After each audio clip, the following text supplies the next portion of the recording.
car notre près le Seigneur Jésus-Christ. La nuit, il allait être sacrifié. Parce que les disciples se disputaient pour savoir qui était le plus grand. Alors le Seigneur les a enseignés ainsi. Le Seigneur est vraiment merveilleux. Le Seigneur ne les a pas seulement enseignés, mais a aussi enseigné le frère Chibo.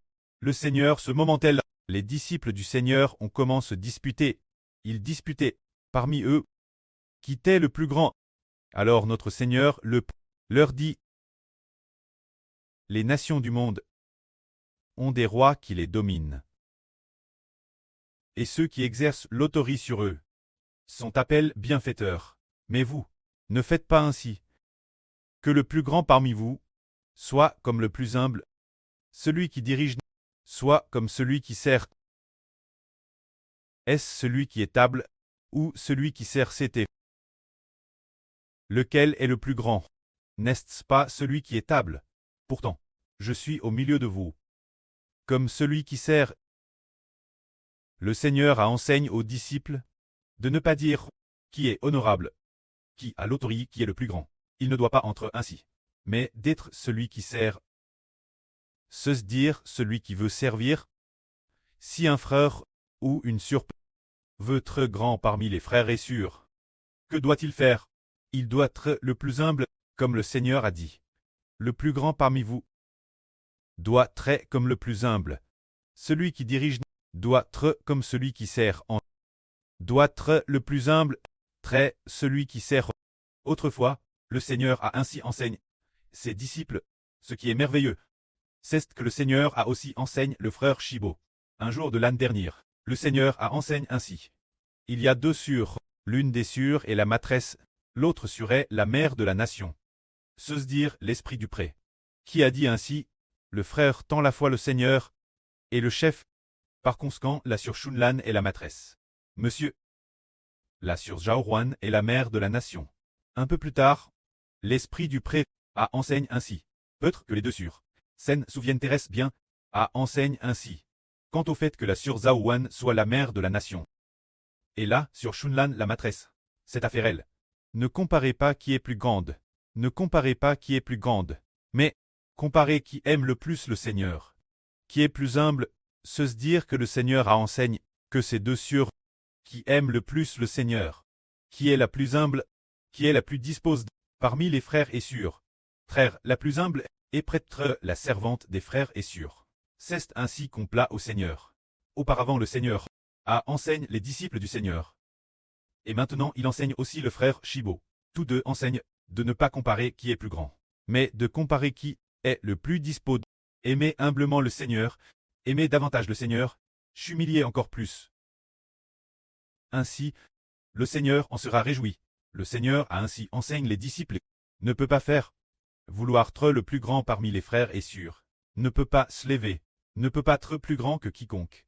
Mais que faut-il faire? Il faut s'humilier. Se faire le serviteur des autres. Le Seigneur l'a aussi dit ainsi. Le Seigneur au milieu des disciples. T'es comme celui qui sert, et pour donner pour beaucoup sa vie. Celui qui veut servir les autres, et donner volontiers sa vie, sera au contraire dans le royaume des cieux, le plus grand, tout comme notre Seigneur, qui a voulu servir les frères et sœurs, pour que les enfants que le pré a prédestinés au salut, soient tous sauvés parce que le Seigneur Christ nous a servis. Nous sauvant de nos péchas, il apporte nos péchs pour nous. Athée flagelle pour nous, gnarlement ceux qui portent les péchas d'autrui, et son flagelle pour eux sont des personnes de basse condition, mais le Seigneur, qui est le plus digne, a pourtant port les péchas des hommes. Par exemple, s'il s'agit de porter le péchage de quelqu'un, d'être le bouc misère, on dira peut-être, le statut de cette personne est trop humble. Alors pourquoi pas le laisser me remplacer, qu'il soit frappe ma place. Ce devrait être quelqu'un d'humble, mais le Seigneur le plus digne a été flagelle pour nous, le plus digne a été mis mort pour nous. Ainsi, parmi les frères et sœurs, nous devons utiliser notre vie pour porter les péchas de nos frères et sœurs. Une telle personne est grande dans le royaume des cieux. C'est l'enseignement du Seigneur. Tel fait, puisque le Seigneur nous enseigne ainsi. Alors nous, par exemple, prenons un exemple. Par exemple, nous qui sommes aimés du Seigneur Christ. Nous devons nourrir les enfants du pré et du Seigneur. Alors celui qui nourrit un bébé avec du lait, n'est-il pas comme l'esclave du bébé, comme le serviteur du bébé? Par exemple, ce bébé, qui est le futur frère ou la future sœur, il est comme un bébé. Et nous le nourrissons de lait, le nourrissons de nourriture, et, sans s'en rendre compte, il devient adulte. Ne sommes-nous pas alors le serviteur de ce frère ou de cette sœur dont la vie commence tout juste grandir? Oui, elle vient de se faire baptiser, et commence peine connaître le Seigneur. Alors nous devons devenir son serviteur, tout comme un serviteur, comme une MRE, ou comme un serviteur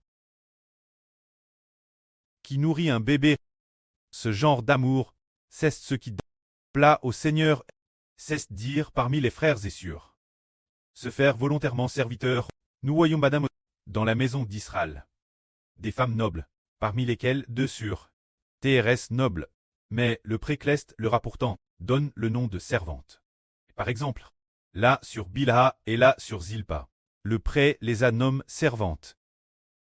Mais ce qui est merveilleux, bien qu'elle soit appelée servante, semblant très TRS humble, faisant office de servante, pourtant si noble qu'elle est mise sur le madame plan qu'une reine. Nous voyons alors que le précleste se réjouit de rendre nobles les humbles. Nous comprenons alors que le précleste aime cela.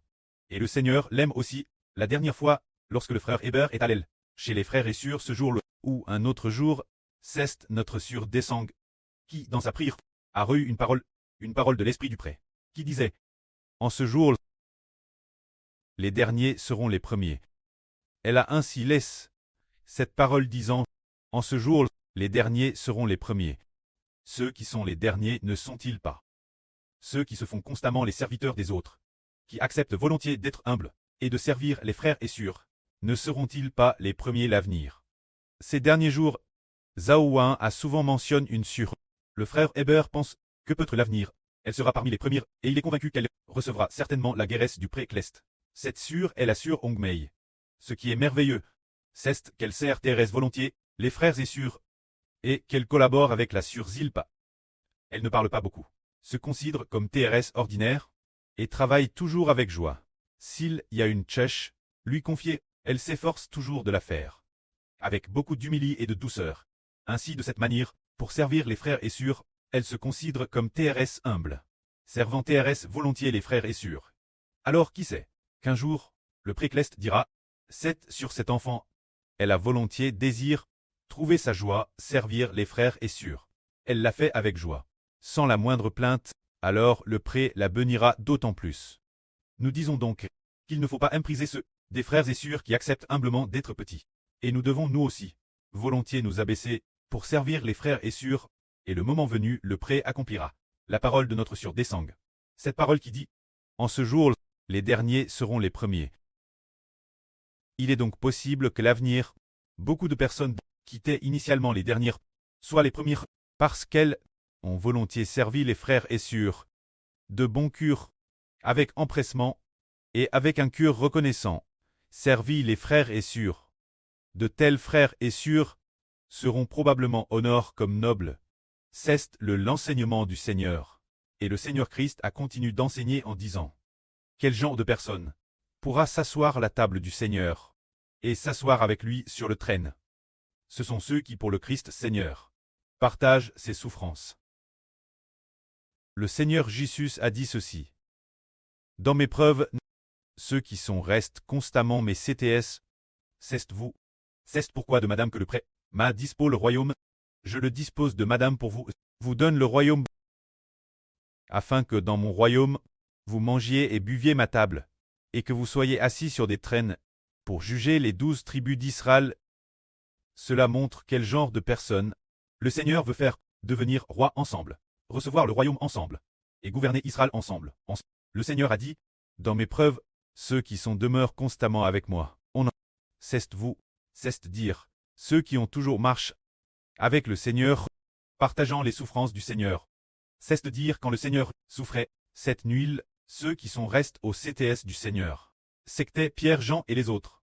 Ils restent très proches, accompagnant le Seigneur, bien que Pierre ait renié le Seigneur 3 fois. Mais, il était tout de madame, au CTS du Seigneur, partageant ensemble les souffrances du Seigneur. C'était seulement sa faiblesse qui l'a fait renier le Seigneur. Mais, une fois converti, il a profondément haï le Seigneur. Ceux qui restent toujours au CTS du Seigneur, ceux qui partagent les souffrances du Seigneur, recevront le royaume avec le Seigneur, régneront ensemble, et gouverneront Israël ensemble. Dans la Bible, dans le livre de l'Apocalypse, il est enseigne ainsi, ceux qui désormais, ceux qui meurent dans le Seigneur, sont heureux, ils vont, le fruit de leur travail. Ils se reposeront de leurs travaux, car leurs œuvres les suivent. C'est dire ceux qui meurent dans le Seigneur, ceux qui pour l'évangile du Seigneur, ont travers des souffrances, partageront la gloire avec le Seigneur, et partageront les bénédictions ensemble. Par exemple, l'apôtre Jean, lorsqu'il écrivait l'Apocalypse, il a aussi pour l'évangile du Seigneur, travers des souffrances. Il a été exil, probablement exil sur l'île de Patmos. Ainsi, dans la tribulation et la persévérance en Jésus-Christ, il a pris part avec eux, partageant la persévérance du Seigneur, partageant les souffrances du Seigneur, pour l'évangile du Seigneur, traversant des souffrances, alors l'avenir. Sur le traîneau glorieux de la gloire de Christ, ils auront aussi une part avec le Seigneur Christ. Ils s'assiront ensemble la table l'avenir, pour gouverner le royaume d'Israël de la nouvelle alliance. C'est-à-dire s'asseoir ensemble l'avenir sur le trône de David, pour gouverner l'Israël de la nouvelle alliance. Ces enfants, ce sont ceux qui pour l'évangile de Christ, ont travers des souffrances. Et nous, ce groupe d'enfants, puisque nous le voulons bien. L'Esprit du prêtre a aussi dit Hébert, ceux qui t'aiment, veulent bâtir le royaume avec toi. Ce sont ceux qui t'aiment, qui veulent bâtir le royaume avec toi, qui veulent ensemble consacrer leur temps, leur énergie, leurs ressources et finalement offrir madame leur vie, ensemble pour le royaume d'Israël. Ceux qui offrent tout, ceux qui aiment Israël, qui aiment le Seigneur et le preux, puisque dans les souffrances de la reconstruction d'Israël, ils y ont part. Alors quand Israël deviendra l'avenir, une grande nation, ternelle, lorsqu'elle sera le royaume de Dieu. Alors ceux qui ont font la nation ensemble, et qui ont travers les souffrances ensemble, recevront ensemble de merveilleuses bénédictions. Que la gloire soit auprès et au Seigneur. Amen.